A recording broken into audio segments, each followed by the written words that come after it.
மாம்சத்திற்குரிய கண்களை நம்ம பார்த்தோம்னா நமக்கு எல்லாமே எதிராக இருப்பது போல தெரியும். நம்ம கண்களை ஏறெடுத்து ஆண்டவரை நோக்கி பார்த்தோமானால் நம்முடைய ஆவிக்குரிய கண்களில் அவர் நம்மோடு இருப்பதும் நம் கரத்தை பிடித்து நடத்துபவராக இருப்பதை நம்ம உணர முடியும்.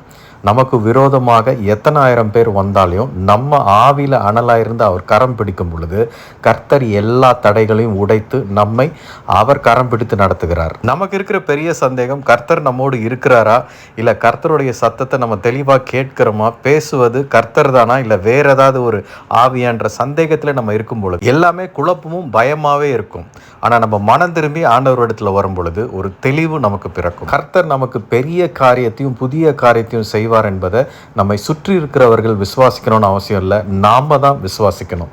அப்போ நமக்கு விரோதமாக நமக்கு எதிராக எத்தனை பேர் ஆயிரம் கட்டுக்கதைகளை சொன்னாலும் அதற்கு நம்ம செவி கொடுக்காம கர்த்தருடைய வாக்கு தத்தத்திற்கு மாத்திரம் நம்ம செவி கொடுத்தோமானால் அந்த விசுவாசத்தில் நிலைச்சு நின்று சுதந்திரவாளியாக மாறும்.